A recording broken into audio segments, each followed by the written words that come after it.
Hello hi friends, welcome back to Mansar టీవీకి అయితే సుస్వాగతం. అయితే ఈరోజు మరి చెప్పే టాపిక్ ఏంటంటే చాలా చాలా ఇంపార్టెంట్ టాపిక్ ఏమని చెప్పాలి.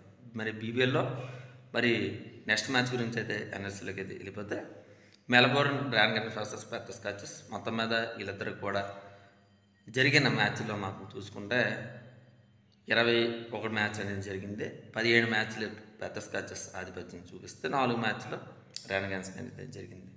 ముందు జరిగిన మ్యాచ్ అంటే మొన్నటి మ్యాచ్లో చూసుకుంటాం 10వ మ్యాచ్ ఏమంటే అనగల ఈ మ్యాచ్ అనేది మరి మెల్బోర్న్ డ్రాగన్స్ అనేది చాలా అదృష్టంగా గెలిచిందని చెప్పచ్చు. అటు బ్యాటింగ్లో కొంతవరకు కూడా పోరాడినా మరి అక్కడ ఈవెంట్స్ అండ్ చాలా వరకు కూడా పోరాడాడు.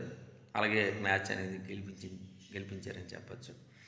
అక్కడ చాలా వరకు కూడా ఫామ్ అనేది ఉన్నారు. బ్యాతం కానీ మరి వీల్స్ కానీ ఈవెంట్స్ కానీ వీళ్ళు పర్ఫార్మెన్స్ అనేది బాగుంది కాబట్టి అక్కడ డ్రాగన్స్ అనేది గెలిచిందని చెప్పచ్చు. మరి డ్రాగన్స్ హోమ్ గ్రౌండ్లో జరిగింది కాబట్టి ఇప్పుడు పెద్ద స్కాచెస్లో జరుగుతుంది. పెద్ద స్కాచెస్ హోమ్ గ్రౌండ్ ఇది ప్రతీకార మ్యాచ్ కానీ మనం చెప్పచ్చు. పెద్ద స్కాచెస్ అయితే అప్పుడు చాలా వరకు కూడా కెన్లీ తప్ప అందరూ కూడా ఫెయిల్యూర్ అయితే అయ్యారని చెప్పచ్చు. మరి బౌలింగ్లో కూడా చాలా వరకు కూడా ఫెయిల్యూర్స్ అనేది అయితే మనకైతే కనిపించింది చెప్పచ్చు. ఎక్కువగా రన్స్ అనేది కట్టడి చేసిన కొంతవరకు రన్స్ అనేది ఎక్కువ ఇవ్వడం అక్కడ కనిపించింది అని చెప్పచ్చు. అటు పాత మ్యాచ్లో అయితే మ్యాచ్ నెంబర్ 10లో అయితే అంటే డ్రాగన్స్ వర్సెస్ పెద్ద స్కాచెస్ జరిగిన మ్యాచ్లో కానీ ప్రస్తుతానికి ప్రతీకార మ్యాచ్గానే మనం చెప్పాలి. ప్రతీకారం అనేది తీసుకుంటుందా లేకపోతే ఏమిటి అనేది చూడాలి. మరి పెద్ద స్కాచెస్ హోమ్ గ్రౌండ్ అనేది ఎవరైతే టాస్ చేసి వాళ్ళతో కసిన సరే బ్యాటింగ్ అనేది ఎంచుకోవాలి. 170 కానీ 190 వచ్చిందంటే చాలా కష్టంగా మరి మారిపోయి చేస్తుంది. చేసింగ్ అయితే టాస్ అనేది ఎవరైతే గెలుస్తారో వాళ్ళైతే చాలా కీలకంగా మనం చెప్పాలి. అయితే మొత్తం మీద ఇక్కడ బలబలాలు అయితే ఒకసారి చూసుకున్నాం.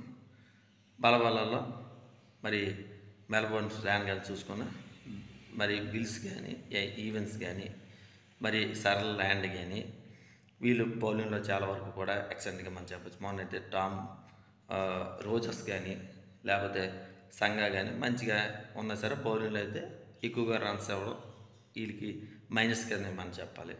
మరి బ్యాతం కానీ మరి చాలా వరకు కూడా రన్స్ అనేది ఉన్నా సరే చాలా వరకు కూడా ఫెయిల్యూర్స్ అనేది అవుతున్నారు అనేది మనం చెప్పాలి. మరి బ్యాటింగ్లో అయితే చూసుకోవాలి, మరి బౌలింగ్లో అయితే కూడా చూసుకోవాలి. చాలా వరకు అందరూ పర్ఫార్మెన్స్ వస్తేనే ఈ జట్టు గెలిచే ఛాన్స్ ఉంది. కానీ ఈ మ్యాచ్ అనేది డ్రాగన్స్ కానీ పెద్ద స్కాచెస్ కానీ చాలా చాలా ఇంపార్టెంట్. లేదు ఎవరైతే గెలుస్తున్నారో వాళ్ళైతే సెమీస్ రేస్లో అయితే ఉండే ఛాన్స్ అనేది ఉంది అనేది మనం భావించాలి. మరి ఎవరు ఉంటారు ఏంటని చూడాలి. మరి పెద్ద స్కాచెస్ చూసుకుంటే పెద్ద స్కాచెస్ అయితే చాలా వరకు కెన్లీ కానీ హైట్ కానీ మరి టర్నర్ కానీ ఊపు కానీ పర్ఫార్మెన్స్ చెప్పచ్చు అద్భుతంగా మనం చెప్పాలి. మరి అయితే ఇక్కడ మ్యాచ్ చూసి వచ్చే ఛాన్స్ ఉంది.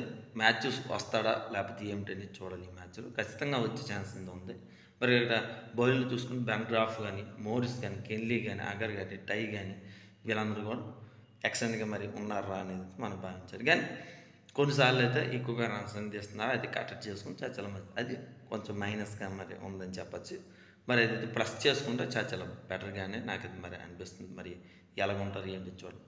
ఇరు వర్గాలకి కూడా బలబలాలు చూసుకున్నా చాలా బలంగా అయితే ఉంది. పెద్ద స్కాచెస్ గెలిచే ఛాన్స్ ఉందేమో అని నాకు అది మరి అనిపిస్తుంది. మరి డిఫెన్స్ ఇంకా మా ఛానల్ ఇంకా సబ్స్క్రైబ్ చేయకపోతే వెంటనే మరి సబ్స్క్రైబ్ మాత్రం మర్చిపోకండి, షేర్ అయితే మర్చిపోకండి. ఈ వీడియోకి 100 లైక్స్ అనేది ఉంటాయి. కిందేమో నా టెలిగ్రామ్ లింక్ అనేది ఉంది. ఖచ్చితంగా సరే అక్కడైతే ఫాలో అయితే అవ్వండి. అవుతేనే చాలా మంచిది. ఎందుకంటే అక్కడ టెలిగ్రామ్ డ్రీమ్ లెవెల్ అనేది ఉంటుంది కాబట్టి ఖచ్చితంగా సరే అక్కడ చూసుకొని పెట్టుకుంటే చాలా మంది లేదు అనుకోండి మీ ఇష్టం. ఇది ఫ్రెండ్స్ ఇంకా మా ఛానల్కి సబ్స్క్రైబ్ చేయండి, లైక్ చేయండి, షేర్ చేయండి. మీ ఫ్రెండ్స్తో మీ వాట్సాప్లో తప్పనిసరిగా మరి షేర్ అయితే మర్చిపోకండి. మీ సన్నిగా బాయ్.